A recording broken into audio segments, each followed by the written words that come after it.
दोस्तों नॉर्मली हम लोग अपने वीडियोस में नॉर्मल ब्रिजेस, कल्वर्ट्स या फिर अंडरपासेस की बात करते हैं और आप लोग हमेशा डिमांड करते हैं सर स्क्यू ब्रिजेस के ऊपर बात करिए। तो आज के सेशन में हम बात करने वाले हैं कि स्क्यू ब्रिजेस क्या होते हैं, क्यों बनाए जाते हैं और जो स्क्यू ब्रिजेस बनते हैं तो उसमें कैलकुलेशन का हिसाब किताब कैसे बैठता है, स्क्यू एंगल कैसे कैलकुलेट किया जाता है, स्क्यू लेंथ हम कैसे कैलकुलेट कर सकते हैं। तो इसका पूरा फॉर्मूला प्रॉपर ड्राइंग के थ्रू मैं आपको समझाने वाला हूं। यकीन मानिए अगर आप इस वीडियो को पूरा देखेंगे तो स्क्यू ब्रिजेस के कैलकुलेशंस का, चाहे वो एंगल हो चाहे स्क्यू ब्रिज का लेंथ हो, वो पूरा आपको समझ में आ जाएगा। तो मैं हूं Sandeep Singh, welcome back to Reinforce lifeline for civil engineers. आप बने रहिए हमारे साथ और हम करते हैं अपने सेशन को स्टार्ट।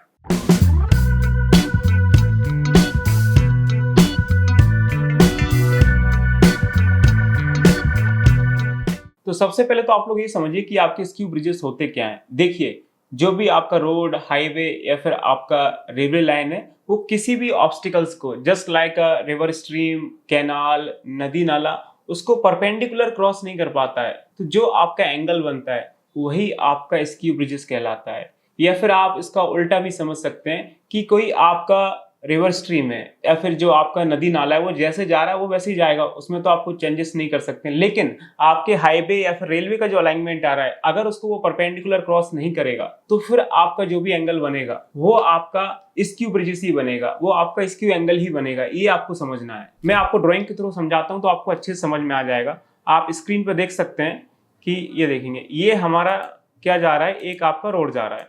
ये हमारा क्या है, रोड का सेंटर लाइन है जो कि सीधा इस तरह से जा रहा है। अब जो आपका रिवर स्ट्रीम आ रहा है वो कैसे आ रहा है, ये आपका रिवर स्ट्रीम का सेंटर लाइन आ रहा है यहाँ से, ये देखेंगे ये आपका रिवर स्ट्रीम का सेंटर लाइन आ रहा है। अब आप यहाँ पे देख सकते हैं कि जो आपका रिवर स्ट्रीम है वो आपका परपेंडिकुलरली क्रॉस नहीं हो रहा है, वो एक पर्टिकुलर एंगल पे क्रॉस हो रहा है। तो अब जो एंगल बनेगा वो आपका क्या बनेगा, स्क्यू एंगल बनेगा, वो भी आपके परपेंडिकुलर से। तो ये हमारा जो रोड है उसका ये आपका परपेंडिकुलर है। तो इससे आप देख सकते हैं कि जो हम ये एंगल बनाएंगे, ये एंगल हमारा क्या कहलाएगा, स्क्यू एंगल कहलाएगा, जो कि आपको यहाँ पे कितना दे रखा है, 34 डिग्री दे रखा है। अब इस 34 डिग्री के बिहाफ पे आप बाकी की कैलकुलेशंस बिठा सकते हैं कि 34 डिग्री का स्क्यू एंगल है तो इसके बिहाफ पे आपका स्क्यू लेंथ क्या होगा वो हम कैलकुलेट कर सकते हैं। और वही हमें ज़रूरत पड़ती है। हम कंक्रीट का क्वांटिटी कैलकुलेट करते हैं, बीबीएस बनाते हैं, तो हमें स्क्यू लेंथ चाहिए। और स्क्यू लेंथ कभी कभी आपको ड्राइंग में दी रहती है और कभी कभी ड्राइंग में आपको नहीं दी रहती है, तो आपको कैलकुलेट करने आनी चाहिए। अब आप यहाँ पर समझ गए होंगे कि किस तरह से स्क्यू ब्रिजेस बनते हैं। सीधी सी बात है, कोई भी आपका रोड, हाईवे आ रहा है या फिर आपका रेलवे लाइन आ रहा है, वो किसी रिवर स्ट्रीम को अगर परपेंडिकुलरली क्रॉस नहीं कर पाता है। अब देखो, जैसे अब रिवर स्ट्रीम में तो आप कुछ कर ही नहीं सकते ना, वो तो नेचुरल है, वो जैसे आ रहा है वैसे ही आएगा। जैसे आप यहाँ पे देख सकते हैं कि हमारा जो हाईवे है वो तो बेचारा सीधा जा रहा था, ठीक है ना, लेकिन रिवर स्ट्रीम अब टेढ़ा आ रहा है तो उसमें तो हम कुछ कर ही नहीं सकते ना, तो परपेंडिकुलर क्रॉस होगा ही नहीं। और परपेंडिकुलर क्रॉस नहीं होगा तो फिर आपका वहां पे स्क्यू स्ट्रक्चर बनेगा। आप देखेंगे ये आपका हाईवे सीधे जा रहा है, अगर ये आपका जो नाला या फिर कोई रिवर स्ट्रीम आ रहा है, अगर वो आपका सीधा इस तरह से क्रॉस कर देता तो आपका परपेंडिकुलर क्रॉस हो जाता और फिर आपका कोई स्क्यू एंगल नहीं बनता। लेकिन यहाँ पे ऐसा नहीं है। आप यहाँ पे देख सकते हैं कि किस तरह से क्रॉस हो रहा है। ये देखिए, ये आपका कैसे जा रहा है, ऐसे जा रहा है।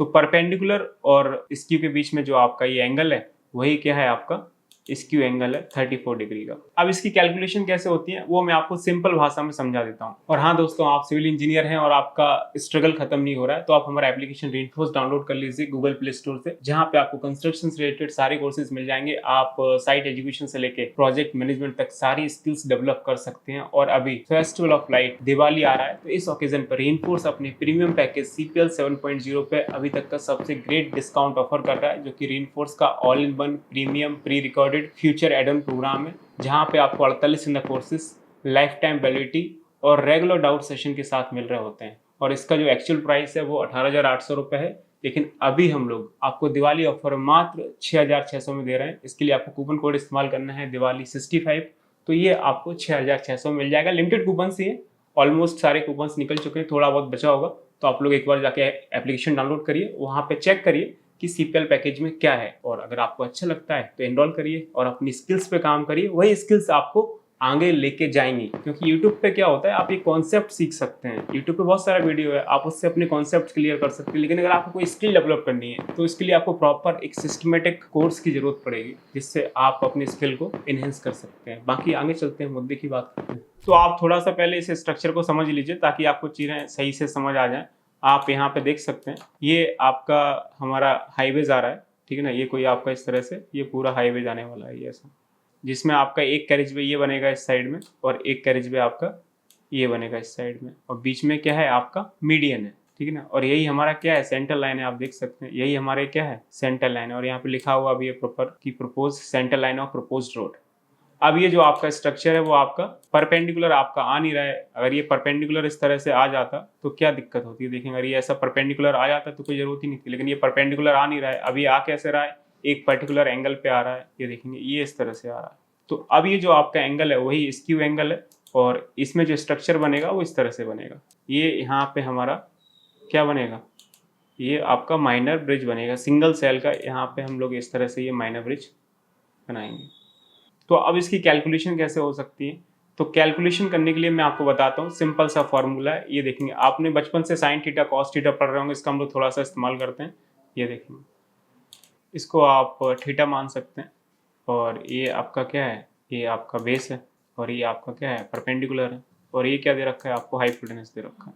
तो कॉस थीटा हमारा क्या होता है, हमें हमेशा क्या इस्तेमाल करना है, कॉस थीटा इस्तेमाल करना है। तो कॉस थीटा क्या होता है आपका, बेस अपॉन में हाइपोटेनस, यही होता है, बचपन से हम लोग पढ़ रहे हैं। तो बेस आपका छोटा होता है, हाइपोटेनस बड़ा होता है, हम बचपन से पढ़ रहे हैं। तो यहाँ पे क्या हो जाएगा, cos theta equal to, base आपका छोटा होता है तो ये आपका स्क्वायर लेंथ हो जाएगा, यानी आपका परपेंडिकुलर लेंथ, तो जिसको हम लोग स्क्वायर लेंथ बोलते हैं, एस क्यू से आप डिनोट करते हैं, ठीक है ना। और हाइपोटेनस आपका बड़ा होता है तो वो आपका स्क्यू लेंथ हो जाएगा, तो इसको आप एस के से डिनोट कर सकते हैं। ये फॉर्मूला है, इसका आपको इस्तेमाल करना है।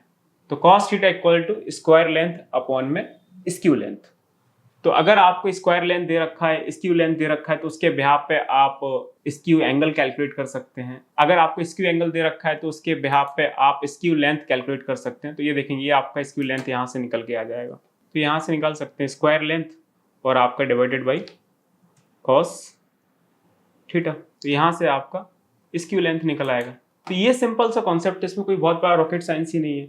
Cos theta equal to square length upon में स्क्यू लेंथ, और इसमें भी आप कंफ्यूज नहीं होंगे क्योंकि बेस छोटा होता है और हाइपोटेनस बड़ा होता है, तो सेम स्क्वायर लेंथ आपका छोटा होगा और स्क्यू लेंथ बड़ा होगा। स्क्यू लेंथ चाहिए तो square length divided by cos theta. तो आप इसमें देख सकते हैं, मैं आपको कैलकुलेट करके दिखाता हूँ कि किस तरह से चीज़ें हैं। तो यहाँ पे देखेंगे आपको इन्होंने दे रखा है, वैसे तो दोनों ही दे रखे हैं, लेकिन मैं आपको कॉन्सेप्ट समझा रहा हूँ तो आप उस कॉन्सेप्ट पर ध्यान दीजिए।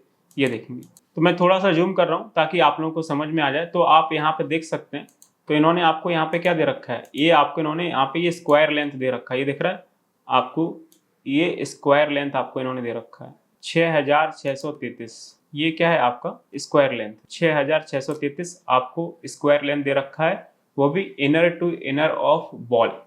ये आपका बॉक्स टाइप का माइनर ब्रिज है, तो जो आपकी बॉल बनेगी उसके इनर टू इनर उन्होंने आपको क्या दे रखा है, 6633 दे रखा है।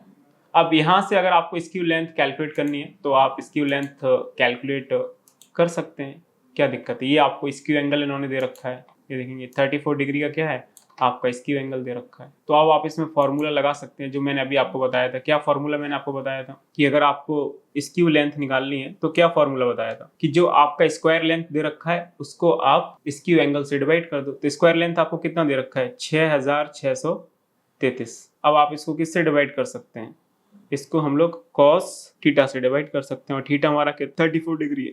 जब आप इसकी कैलकुलेशन करेंगे तो यहाँ से आपका क्या निकल के आ जाएगा, स्क्यू लेंथ निकल के आ जाएगा, जो आपको दे रखा है कितना, 8000 के आसपास दे रखा है। जो आप इसको कैलकुलेट करेंगे तो 8000 पॉइंट समथिंग कुछ आएगा, तो ये मिलीमीटर में है तो हम उसको 8000 कंसीडर कर सकते हैं। जब आप इसको कैलकुलेट करेंगे तो 8000 पॉइंट कुछ आएगा, और ये 8000 किस में, मिलीमीटर में, तो हम इसको 8000 कंसीडर कर सकते हैं, कोई दिक्कत नहीं है। और इन्होंने यहाँ पे आपको डायरेक्टली भी दिया हुआ है, आप ये देखेंगे तो आपको समझ में आएगा। ये इन्होंने आपको यहाँ पे डायरेक्टली स्क्यू लेंथ दे रखा है, अगर आप देख पा रहे हैं तो 8 मीटर।